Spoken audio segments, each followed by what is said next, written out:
कि दिल अभी भरा नहीं, अभी अभी तो आई हो, अभी अभी तो, अभी अभी तो आई हो, बहार बन के छाई हो, हवा जरा महक तो ले, ये दिल जरा संभल तो ले, ये शाम ढल तो ले जरा। तो अभी नेहा जी ने शुरू कर दिया। नेहा जी कुछ कुछ राग सुनाती थी। अभी आंटी सब कोई राग भूल चुकी, लेकिन जब नेहा ने शुरू किया तो उनके वो राग सारे के सारे वापस याद आने शुरू हो गए। अच्छा। And we were so delighted, we were so thrilled कि आंटी खुद अपने आप में फिर से गा सकती हैं। तो आपका बॉर्न प्री इंडिपेंडेंस टाइम पे हुआ है 1939।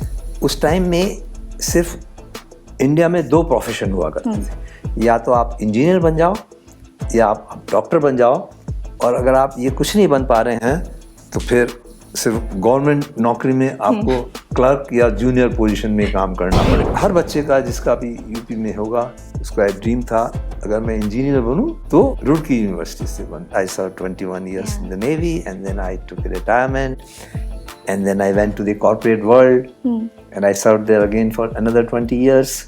Okay. So the lifespan was like that. Cancer तो कैंसर है, फाइनली इसमें आप कितनी भी लड़ाई करें, ऐसा लगता है आजकल कि कैंसर ही जीत जाता है। मेरा बेटा इस दुनिया में नहीं रहा और उसके साथ साथ उसकी मम्मी भी उसके गम में काफ़ी चुप हो गई। बेसिकली लिटरली उन्होंने बोलना बंद कर दिया। अब हमें सबको मालूम था कि उनको म्यूज़िक का बहुत शौक़ है। मैं कोशिश कर रहा था कि किसी एक प्रॉपर ऐसे टीचर को जो उनके साथ में गा सके। मैं ऐसा नहीं ढूंढ रहा था कि कोई उनको टीच कर सके। तो मैंने फाइंड आउट करना शुरू किया और fortunately it was Neha whom I was able to call. It was so very grateful and graceful of Neha. I told her that we are senior people and what is the family situation. She says yes, uncle, मैं आपसे मिलूंगी, aunty से मिलूंगी और फिर मैं decide करती। मैंने उनसे बोला कि आंटी जी मैं आपको अपनी शिष्या स्वीकार करती हूँ। आंटी जी ने यस स्ट्रेट अवे बोला कि हाँ मैं तुम्हें अपना गुरु स्वीकार करती हूँ। और उस दिन से की पुरानी याददाश्त वापस लाने के लिए सोल टू सोल कनेक्शन तुमने राइटली बोला, वो उनके अंदर उस दिन से कि दिल अभी भरा नहीं, अभी अभी तो आई हो, अभी अभी तो। नेहा हमको हमारे साथ में गाना गाती थी और नेहा की ब्यूटी ये है कि वो खुद नहीं गाती थी, वो सब लोगों को हमारे साथ में पार्टिसिपेट करवा लेती थी। कभी शाम बन के, कभी शाम बन के चले आना, प्रभु जी चले आना। नमस्ते दोस्तों, welcome to mystic chord studios. I am Priya. Passion हम सभी में होता है, हम सभी के पास एक पैशन होता है और उस पैशन को फॉलो करने के लिए, आगे बढ़ाने के लिए हमारे पास एक रोल मॉडल होता है। अब रोल मॉडल को फॉलो करने के लिए एक पहली स्टेप होती है कि हम उन्हें पहचानें, हम उनके बारे में इंफॉर्मेशन लें, और उससे निकालने के लिए हमारे पास कई तरीके हैं। हम उनके बारे में पढ़ते हैं in books, in autobiography, movies, blah blah, many things are there. आज मैं आपके लिए लेके आई हूँ एक podcast with commander Mittal in mystic talks with mystic chords. We welcome you commander Mittal to our show. आपको कैसा लग रहा है? मुझे बहुत प्यारा लग रहा है कि मैं मिस्टिक कॉर्ड के लिए प्रिया के साथ 2 बात कर सकता हूँ। क्या बात है। आपका बॉर्न प्री इंडिपेंडेंस टाइम पे हुआ है, like which year? 1939। Okay, so आपने कई सारे जनरेशन्स देखे हैं, like your sons, many different transitions you have seen. So according to you, what is life based on that? You see, generations come and generations go. You learn from your parents and you develop some values, and it's the same values you will like to pass on to your next generation. Now, I was born in a time, 1939, and we used to live, it's a big town of UP, Meerut, we used to be there. And I can still remember when I must have been in 47, I was 8 years, 9 years old. And then Jawaharlal Nehru had come over there in one of the Maidans. And then at that time, there was nothing like huge security or anything at all. They were all mingling around with one another. It's not like today. You are kept miles away from all the leaders. You cannot go anywhere near. Oh. It was a very, very informal type of thing. Informal relationships were there, where you used to be friends with one another. So, basic values change with time. Values like time never remains stationary.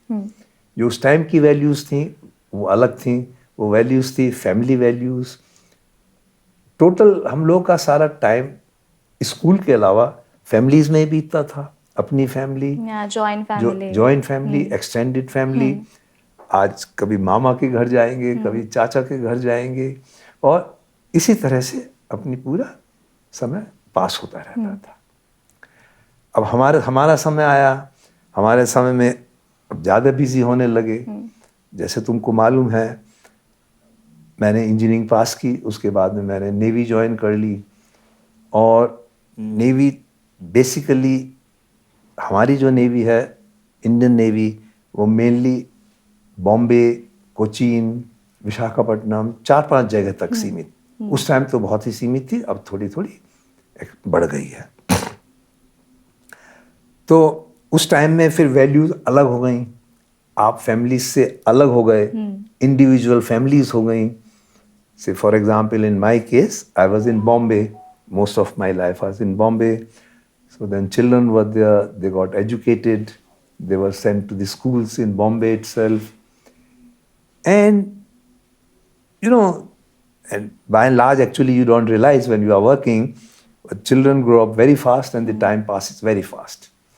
And you will not believe, it does not take much time before you will realize that the children have grown up and they have also, or they are ready to leave your home.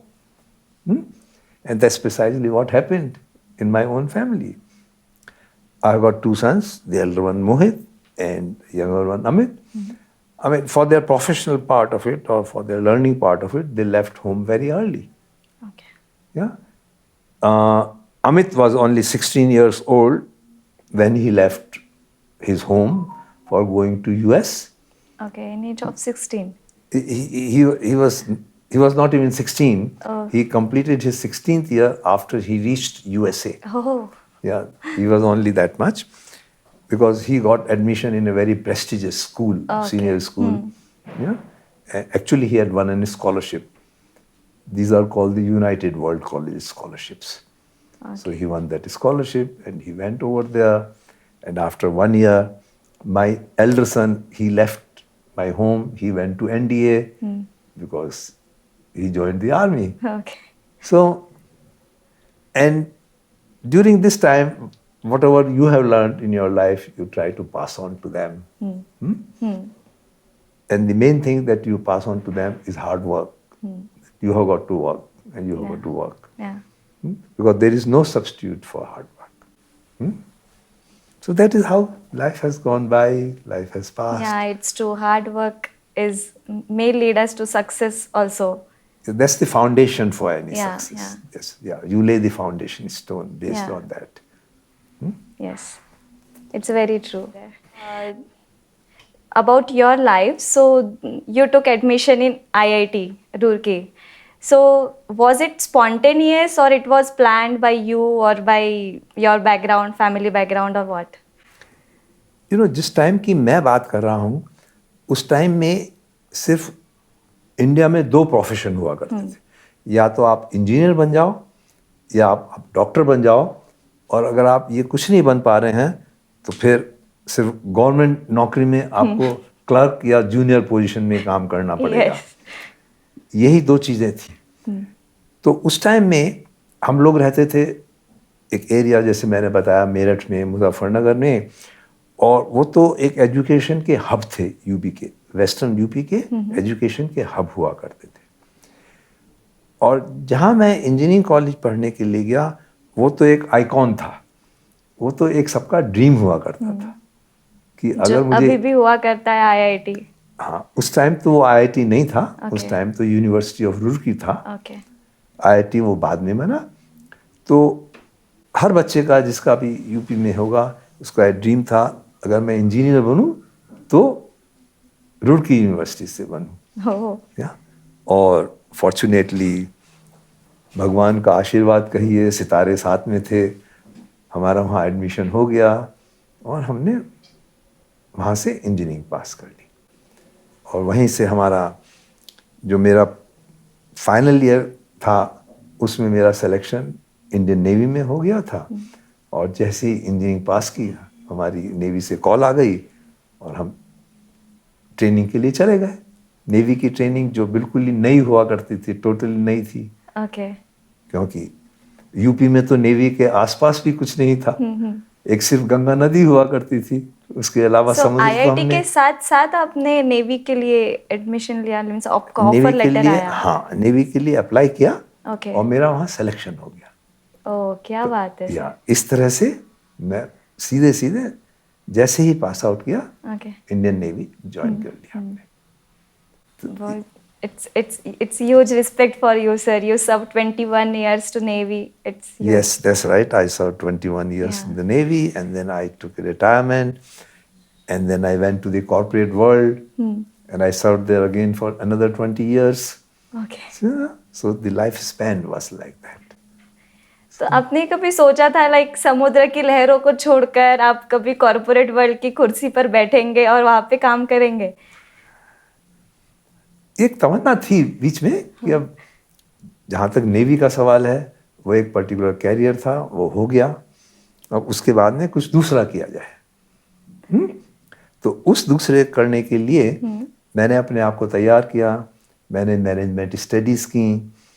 मैं Bombay university से, Bajaj institute से, जो कि बहुत famous institute है for management, वहाँ से part time मैंने मास्टर्स इन मार्केटिंग मैनेजमेंट का कोर्स किया। क्या बात। और बस उसके बाद में जब मैं रेडी हो गया, तो नेवी छोड़ करके फिर मैंने कॉर्पोरेट वर्ल्ड ज्वाइन कर ली स्ट्रेट अवे, क्योंकि I was already ready for it, qualified for it. Yes, so that is how the journey of the corporate world started. Okay. Yeah. And after corporate world, you are serving here as a social worker also. You're doing social work here, means you are teaching students.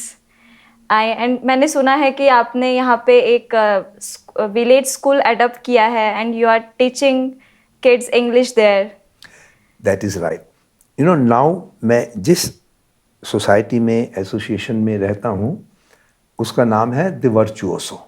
Okay. यहाँ पर ज़्यादातर senior citizens हैं हम लोग।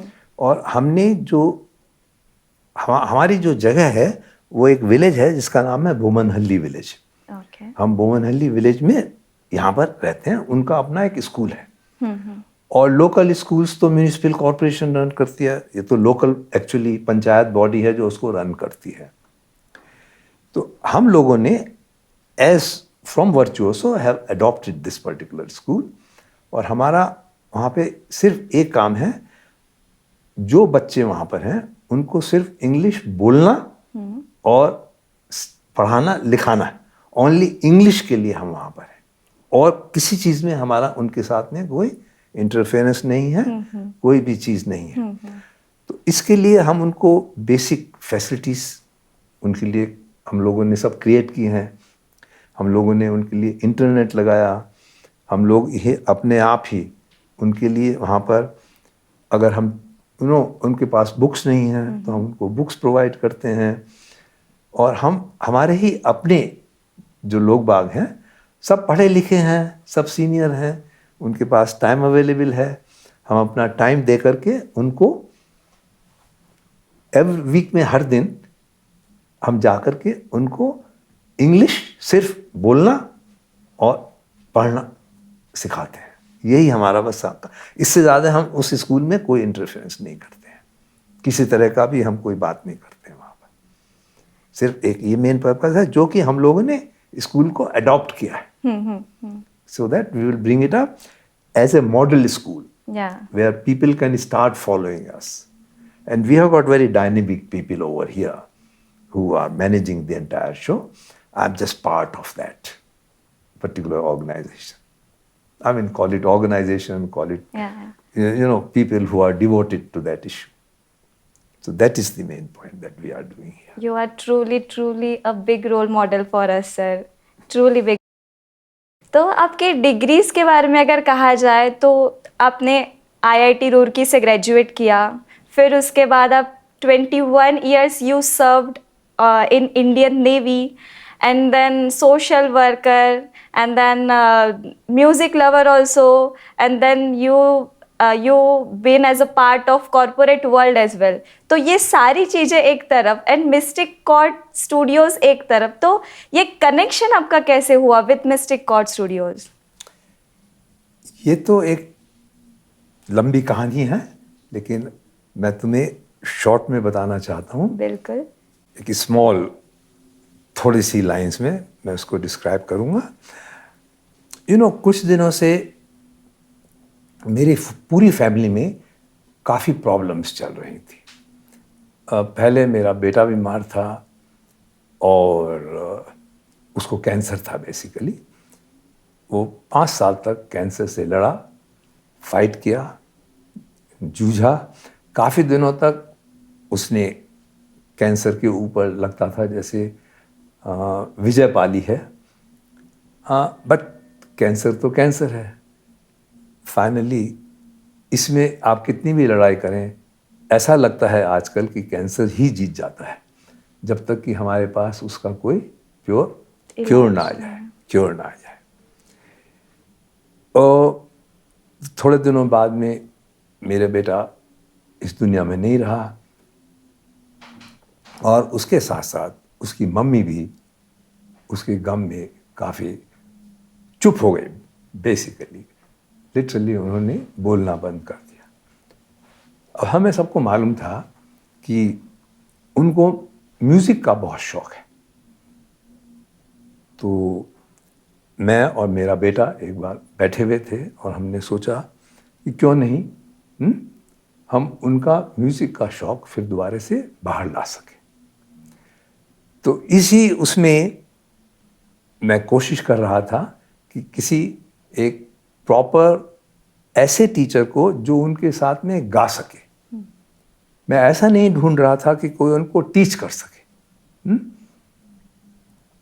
तो मैंने find out करना शुरू किया, और fortunately it was Neha whom I was able to call for the first time.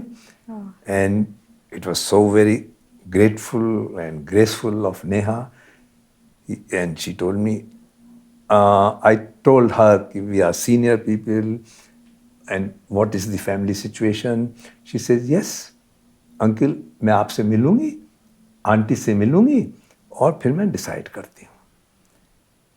तो मैंने उससे बोला कब आ सकती हो, और तुम कितनी कहाँ रहते हो? मुझे मालूम ही नहीं था वो कहाँ रहते हैं। तो मैंने उनको बोला, उन्होंने बताया कि मैं गुरदासपुरा में रहती हूँ। तो मैंने कहा अरे हम तो पास नहीं हैं। उन्होंने कहा ठीक है अंकल, आप मुझे अपना एड्रेस भेज दीजिए और मैं आती हूँ। And low and behold 15-20 minute के बाद में नेहा अपने एक स्टूडेंट के साथ में हमारे घर में थी, और ये सिलसिला वहाँ से शुरू हो गया। क्या बात है। Model. It was a very mystical story you told us. So, anyways, वो कुछ भी हो, पर आज जो मुझे फील हो रहा है, तो ये बात मुझे बहुत ज़्यादा अच्छा लग रहा है इन सब में से, कि आज मैं आपके साथ हूँ और आप मेरे साथ हैं, और मुझे आपके साथ यहाँ पे बैठने का और बात करने का मौका मिल रहा है। तो ये बहुत ही मिस्टिकल स्टोरी आपने जो बताई हमें, बहुत ही मिस्टिकल थी। तो उसके आगे क्या हुआ? उसके आगे अभी नेहा हमारे घर में आ गई, तो मैंने फिर आंटी जी को बुलाया, क्योंकि आंटी जी तो वहाँ नहीं थी। तो वो आकर के नेहा जी के साथ बैठी, दोनों ने एक दूसरे से आपस के हालचाल पूछे और फिर नेहा जी ने बोला कि आप कुछ हमें गा के सुनाइए। तो फिर आंटी ने उनको गा के सुनाया एक गाना, जो कि वो आंटी जी जो हैं हरे रामा हरे कृष्णा टेम्पल में गाया करती थी।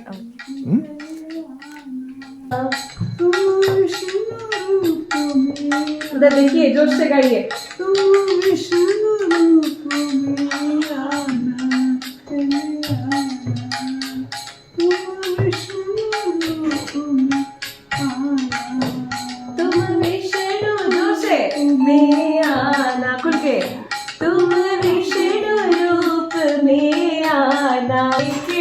ऑडियंस आ गई? हाँ। ठीक है, आगे। तुम शिव के रूप में आना, वो चले आना, प्रभु जी चले आना, वो चले आना, प्रभु जी चले आना।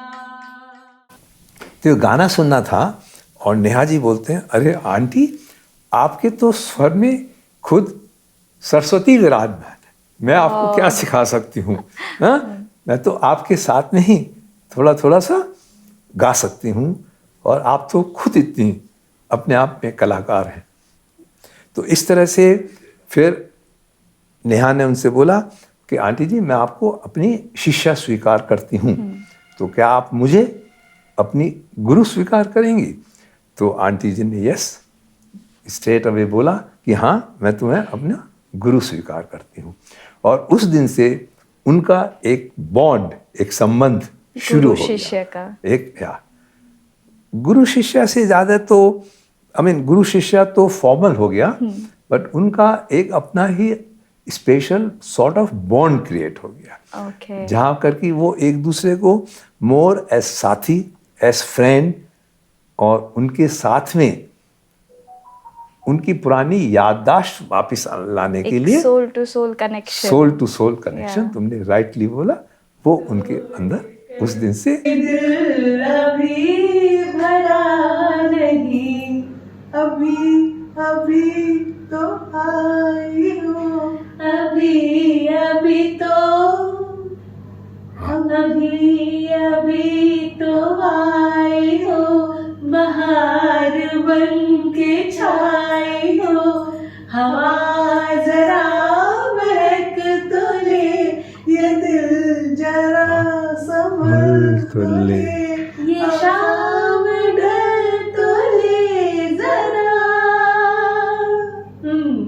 मैं थोड़ी देर जी तो लूं, नशे के घूंट पी तो लूं, अभी तो कुछ कहा नहीं, अभी तो कुछ सुना नहीं, बुरा ना मानो बात का, ये ऐसा सिलसिला नहीं। करेक्ट, याद आ गया आपको? हाँ, जाओ छोड़ कर के दिल अभी भरा नहीं, हुआ नहीं, भरा नहीं, भरा नहीं, हाँ, कि दिल अभी भरा नहीं। देखिए, तो यू हैव टू एंड जो भी बात है दिल से शेयर कर लिया करो मुझसे, है ना? कोई सो ब्यूटीफुल। यस। तो अभी नेहा जी ने शुरू कर दिया। नेहा जी कुछ कोई राग सुनाती थी। अभी आंटी सब कोई राग भूल चुकी थी, लेकिन जब नेहा ने शुरू किया तो उनके वो राग सारे के सारे वापस याद आने शुरू हो गए। अच्छा। And we were so delighted, we were so thrilled कि आंटी खुद अपने आप में फिर से गा सकती हैं। रेडी?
आना,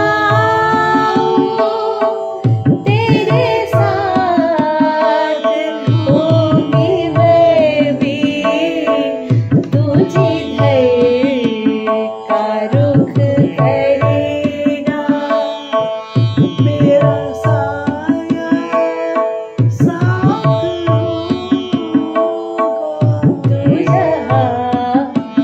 जहाँ चलेगा मेरा साया साथ होगा, मेरा साया, मेरा साया, मेरा साया, मेरा साया। क्या बात है। बस ऐसे in he her last stages ऐसे she ऐसे was- ही सब चीज़ें चलती रहीं और उसके बाद में धीरे धीरे आंटी की तबीयत खराब होने लगी और well in the month of January we lost and she was no longer with us after that particular time. और उनके जाने के बाद में हम लोगों ने प्रॉपर म्यूज़िक प्रोग्राम किया जिसमें नेहा हमारे साथ आती थी।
नेहा हमको हमारे साथ में गाना गाती थी और नेहा की ब्यूटी ये है कि वो खुद नहीं गाती थी, वो सब लोगों को हमारे साथ में पार्टिसिपेट करवा लेती थी। हाँ, हम लोग के सबके साथ में आप भी गाइए, आप भी शुरू कीजिए। तो मुझे याद आता है उनका गाना जो उन्होंने शुरू किया, प्रभु जी मेरे घर आना, हाँ, राम रूप बन के सीता रूप बन के, हाँ, that type of songs, and we all were very emotionally attached with that, and then we all were singing with that. Riddhi साथ लेके सिद्धि साथ लेके चले आना, प्रभु जी चले आना, रिद्धि साथ लेके सिद्धि साथ लेके चले आना, प्रभु जी चले आना, कभी नाम बन के कभी शाम बन के चले आना, प्रभु जी चले आना। So That was a beautiful part So of a divine, beautiful sir. journey. आज उन्हीं के कारण ये बहुत अच्छी बात है कि आज मैं आपके साथ बात कर पा रही हूँ, आपसे मिल पा रही हूँ, तो it's very very touching and thank you so much sir. और कुछ एक्सपीरियंस आप शेयर करना चाहेंगे नेहा जी के साथ जो आपका था? हाँ, certainly. मैं कुछ बताना चाहूँगा आपको. नेहा एक ऐसी लड़की है जो किसी के घर में पढ़ाने नहीं जाती थी, म्यूजिक सिखाने नहीं जाती थी. नेहा अपने आप में ही एमए और उसने पीएचडी किया, वो भी न्यूयॉर्क यूनिवर्सिटी से. और उसके बाद आने के बाद में वो अपने पापा का एक ड्रीम था वो फुलफिल करना चाहती थी. उनके पापा उनसे बोला करते थे कि तुम में तो खुद सरस्वती का वास है, तुम म्यूजिक को स्प्रेड करो, लोगों के पास लेके जाओ. तो आज नेहा वही काम कर रही है. तो हालांकि वो किसी के घर नहीं जाती थी, लेकिन मेरे साथ में जैसे ही वो आंटी से मिली, हम लोगों का एकदम संबंध ऐसे हो गया कि जैसे वो तो मेरी बेटी ही बन गई थी. आंटी की मेरी हम दोनों की बेटी ही थी वो.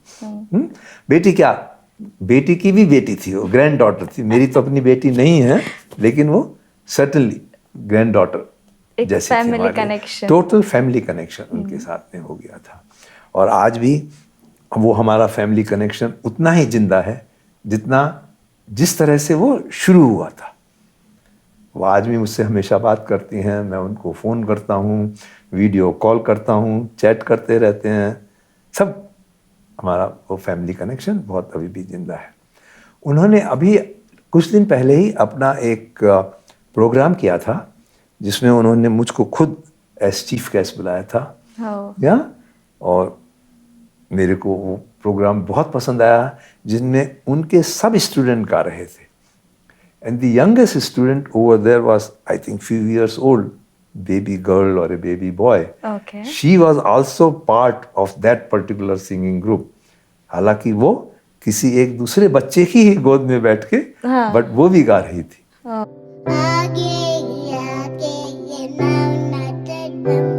आगे बढ़ाऊंगा कदम,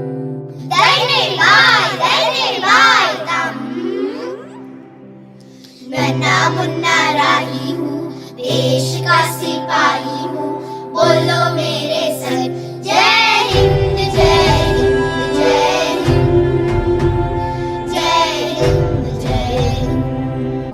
So it was so fascinating. Basically, something divine that comes out of that. बस इतना काफी है मेरे ख्याल से कहना. नेहा ये जी भी के बात बारे बहुत में अच्छी है कि आज उन्हीं के कारण मैं आपसे मिल पा रही हूँ और आपसे बातें कर पा रही हूँ. It's very very touching and honourable moment for me as well. So music आपके लाइफ में ये इतना हार्ड मोमेंट के बाद भी एक हैप्पी मोमेंट आपके लाइफ में लाया है म्यूजिक ने. So it's very beautiful. It's a touching for us, for everyone. Yes, certainly it was a very, very touching moment. Yes, certainly. Yes. And Neha did play a very, very important role in bringing those moments alive in our own life. Yeah. Yeah, thank you. Thank you, Neha.